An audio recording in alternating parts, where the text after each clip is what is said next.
Hello everyone, मैं विनय Upadhyay present कर रहा हूँ और इस वीडियो के द्वारा बेसिकली हम लोग डिस्कस करेंगे एक इम्पॉर्टेंट टॉपिक लेकर आए हूँ आप लोगों के लिए। जैसे कि आपको पता है कि अभी हाल ही में WHO का जो है फंडिंग रोक दिया है यूएसए ने, अमेरिका ने, और इसका अनाउंसमेंट किया है अमेरिका के जो राष्ट्रपति हैं ट्रंप। तो ट्रंप नाराज़ हो गए हैं और उन्होंने पैसा रोक दिया है WHO का। इसी का कंप्लीट एनालिसिस मैं करने वाला हूँ इस वीडियो में। काफ़ी इंपॉर्टेंट ये रहेगा क्योंकि काफ़ी चर्चा में है और अभी तक आपने इस मेरे सेकंड चैनल को सब्सक्राइब नहीं किया है तो ज़रूर कर लीजिएगा। It's a part of my first channel study with fun. यहाँ पे मैं इंपॉर्टेंट टॉपिक को जो है डिटेल में डिस्कस करता हूँ। इससे पहले ऑलरेडी मैंने 3-4 वीडियोस बना रखे हैं तो उन सभी वीडियोस को भी देखिएगा। और आप हमें जो है टॉपिक भी सजेस्ट कर सकते हैं कमेंट सेक्शन में, जो अभी हाल फिलहाल का कोई भी इंपॉर्टेंट टॉपिक अगर आपको नजर आए तो। चलिए स्टार्ट करते हैं और डिटेल में डिस्कशन करते हैं इससे संबंधित कि क्या क्या चीज़ें हुआ है। ठीक है,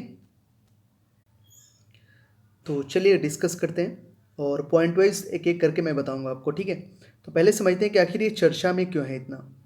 तो देखिए, कोरोना वायरस जो है कोविड 19 महामारी से निपटने में विश्व स्वास्थ्य संगठन यानी कि वर्ल्ड हेल्थ ऑर्गेनाइजेशन, जिसको WHO बोलते हैं शॉर्टकट में, की भूमिका पर प्रश्न लगाने के पश्चात हाल ही में अमेरिकी राष्ट्रपति डोनाल्ड ट्रंप ने WHO को दी जाने वाली फंडिंग पर रोक लगाने की घोषणा की है। ये तो चर्चा में इसीलिए है क्योंकि एक बहुत बड़ी ये बात है।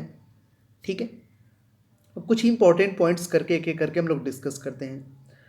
तो जानकारी है कि इससे पूर्व अमेरिकी राष्ट्रपति WHO की फंडिंग को कुछ समय के लिए रोकने की धमकी दी थी। पहले उन्होंने धमकी दिया था, ठीक है, बाद में रोक भी दिया। इसके अलावा अमेरिका का यह निर्णय ऐसे समय में आया है जब कोरोना वायरस संपूर्ण विश्व को काफ़ी बुरी तरह से प्रभावित कर रहा है। आंकड़ों के अनुसार वैश्विक स्तर पर कोरोना संक्रमण के कुल मामले 20 लाख के पार कर चुके हैं। अगर एग्जैक्ट मैं आपको बताऊं तो अभी लास्ट जो मैंने डेटा देखा है उसमें लगभग 22.5 लाख के करीब ये पहुंच गया है। इसके अतिरिक्त तकरीबन मरने वालों की संख्या यहाँ पे तो 1,34,000 है, लेकिन मैंने अभी जो डेटा देखा है उसमें लगभग ये पहुँच गया है 1,55,000 के करीब में मरने वालों की संख्या।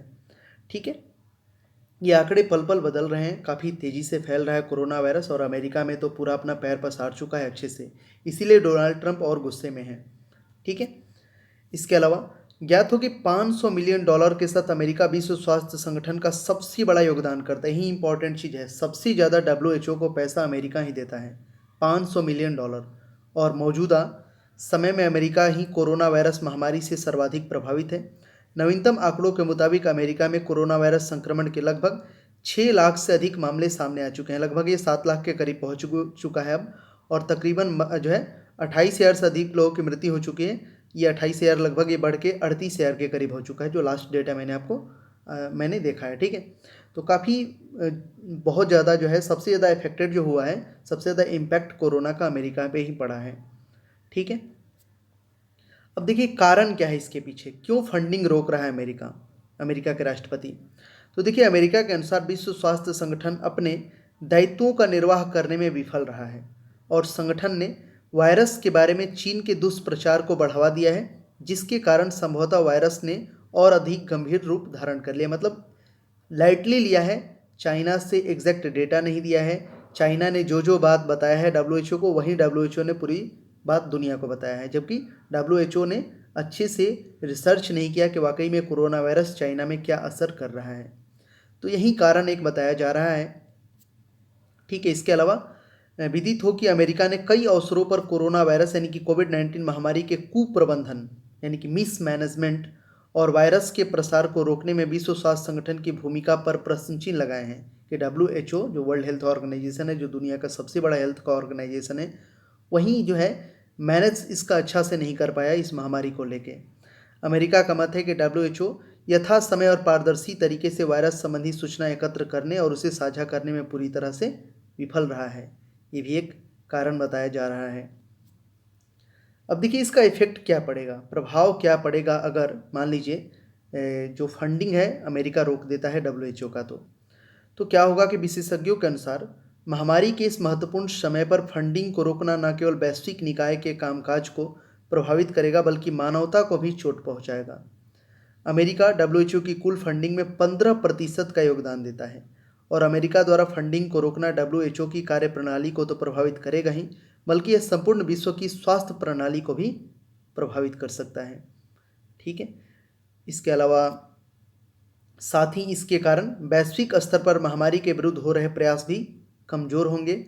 कई निम्न और माध्यम आय वाले देश जो मार्गदर्शन तथा सलाह के अतिरिक्त परीक्षण किट जो टेस्ट किट होता है और मास्क जैसी बुनियादी आवश्यकताओं के लिए WHO पर निर्भर है, और अमेरिका के इस निर्णय का काफ़ी प्रभाव पड़ने वाला है। ठीक है, तो ये इम्पैक्ट हो गया, काफ़ी इम्पैक्ट पड़ेगा अगर फंडिंग रोक देता है अमेरिका तो। अब अमेरिका के पास इतना पावर कहाँ से है कि WHO की फंडिंग को रोक सकता है? तो पावर आता है अमेरिका की प्रथम नीति से। अमेरिका प्रथम नीति, जिसको यूएसए फर्स्ट पॉलिसी बोलते हैं, ये क्या है कि कई विश्लेषक अमेरिका के इस निर्णय को अमेरिका प्रथम नीति का हिस्सा मान रहे हैं। अमेरिका फर्स्ट जो पॉलिसी है इसी का हिस्सा मान रहे हैं, इसी के चलते निर्णय लिया है WHO की फंडिंग रोकने का। अभी क्या है, तो ज्ञातव्य है कि जब से राष्ट्रपति ट्रंप ने पदभार संभाला है, उन्होंने संयुक्त राष्ट्र मानवाधिकार परिषद, संयुक्त राष्ट्र की सांस्कृतिक संस्था यूनेस्को, जलवायु परिवर्तन से निपटने के लिए वैश्विक समझौते और ईरान परमाणु समझौते से अमेरिका को अलग कर लिया है। इसके अतिरिक्त राष्ट्रपति डोनाल्ड ट्रंप संयुक्त राष्ट्र की माइग्रेशन संधि का भी विरोध कर रहे हैं। काफ़ी कुछ चीज़ें जो पहले से चली आ रही थी अमेरिका के साथ, अमेरिका ने जो जो संबंध बनाए थे अदर ऑर्गेनाइजेशन और कंट्री के साथ, वो जो है डोनाल्ड ट्रंप के आने के बाद इस पर काफ़ी इम्पैक्ट पड़ा है और वो सारे रिलेशन ख़राब हुए हैं केवल अमेरिका फर्स्ट पॉलिसी की वजह से। जैसे कि संयुक्त राष्ट्र मानवाधिकार परिषद, संयुक्त राष्ट्र की जो सांस्कृतिक संस्था यूनेस्को, जलवायु परिवर्तन से निपटने के लिए वैश्विक समझौता और ईरान परमाणु समझौते, इन सभी का जो है रिलेशन काफ़ी ख़राब हुआ है राष्ट्रपति डोनाल्ड ट्रंप के आने के बाद अमेरिका का। इसके अलावा इसके अतिरिक्त ट्रंप प्रशासन ने वर्ष 2017 में संयुक्त राष्ट्र जनसंख्या कोष यानी कि यूनाइटेड नेशन पॉपुलेशन फंड के वित्त पोषण में और वर्ष 2018 में फिलिस्तीनी शरणार्थियों की मदद करने वाली संयुक्त राष्ट्र की संस्था के वित्त पोषण में भी कटौती की घोषणा की थी, इसी पॉलिसी के बल पे। ठीक है, चलिए आगे बढ़ते हैं। विश्व स्वास्थ्य संगठन की फंडिंग के बारे में थोड़ा सा हम जानकारी लेते हैं। तो विश्व स्वास्थ्य संगठन का वित्त पोषण मुख्य रूप से सदस्य देशों, लोकोपकारी संगठनों और संयुक्त राष्ट्र के विभिन्न संगठनों द्वारा किया जाता है। विश्व स्वास्थ्य संगठन का वित्त पोषण मुख्य रूप से सदस्य देशों, लोकोपकारी संगठनों और संयुक्त राष्ट्र के विभिन्न संगठनों द्वारा ये किया जाता है। ठीक है, इसके अलावा WHO यानी वर्ल्ड हेल्थ ऑर्गेनाइजेशन द्वारा प्रस्तुत आंकड़ों के अनुसार संगठन को 35.41% फंड सदस्य देश जो है उसके, जैसे अमेरिका भी उसमें है, और उसके स्वैच्छिक योगदान से, और 9.33% फंड लोक उपकारी संगठनों के योगदान से, और लगभग 8.1% संयुक्त राष्ट्र के संगठनों के योगदान से प्राप्त होता है। इसके अतिरिक्त शेष फंडिंग कई अन्य माध्यमों से आती है। सदस्य देशों द्वारा दिए जाने वाले स्वैच्छिक योगदान में भारत की तकरीबन 1% हिस्सेदारी है। मतलब इंडिया का जो है इसमें हिस्सेदारी है केवल 1% का, वहीं अमेरिका का कितना है तो 15% का है। ठीक है, और सबसे ज़्यादा जो मेंबर हैं ये जो है मतलब कि संगठन के, उसमें उनका योगदान सबसे ज़्यादा है, और अमेरिका का तो आप देख ही रहे हैं सबसे ज़्यादा 15% है। अब WHO जो है ये फंड का प्रयोग कैसे करता है? तो देखिए, विश्व स्वास्थ्य संगठन द्वारा इस धनराशि का प्रयोग स्वास्थ्य से संबंधित विभिन्न कार्यक्रमों के लिए किया जाता है। उदाहरण के लिए WHO ने अपने वित्तीय वर्ष 2018-19 के कुल बजट का 19.36% पोलियो उन्मूलन से संबंधित कार्यक्रमों पर खर्च किया गया था। इसके अतिरिक्त आवश्यक स्वास्थ्य और पोषण सेवाओं की बढ़ती पहुंच पर संगठन ने 8.77% खर्च किया था। तो ये फंड का प्रयोग अपना कैसे और कहाँ करता है, यहाँ पे ये बताया गया है। अब देखिए आगे की राह क्या होगी अगर फंडिंग रोक दिया जाता है तो देखिए, विशेषज्ञों के अनुसार राष्ट्रपति ट्रंप का दावा पूरी तरह से सत्य नहीं है, क्योंकि विश्व स्वास्थ्य संगठन व्यक्तिगत रूप से किसी भी देश में जाकर जांच नहीं कर सकता है, और वह पूर्ण रूप से सदस्य राज्यों द्वारा साझा की गई सूचना पर निर्भर करता है। जैसे जो चाइना ने बताया वही WHO ने सबको बताया है, और जबकि अमेरिका WHO पे प्रेशर बना रहा है कि WHO को वहाँ पे अच्छे से जाके जो है जांच करना चाहिए था, और उसके आधार पे पूरी दुनिया को कोरोना के बारे में जानकारी देनी चाहिए थी। ठीक है, तो एक ये कॉन्फ्लिक्ट बना है यूएसए और WHO के बीच में। इसके अलावा दावे के विपरीत WHO लगातार सदस्य देशों से आग्रह करता रहा है कि वे अपनी जो टेस्टिंग है उसमें परीक्षण पद्धति में तेजी लाएं और अधिक से अधिक लोगों को ट्रेस करने, क्वारंटीन करने की व्यवस्था करें।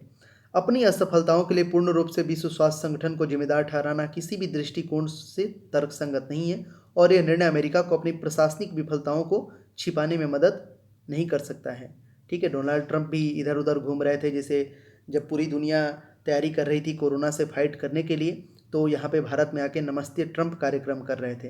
तो वो अपनी विफलताओं को छुपाना चाहते हैं WHO पे इल्ज़ाम लगा के, ठीक है।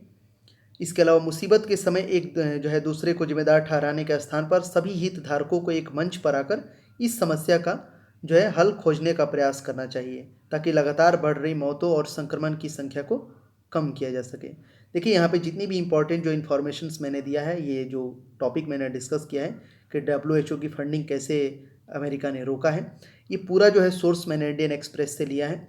और thanks for watching this videos. Please इस चैनल को सब्सक्राइब करिए, प्लीज़ प्लीज़ प्लीज़ सब्सक्राइब करिए, शेयर करिए इसको, और जुड़िए इस चैनल से भी।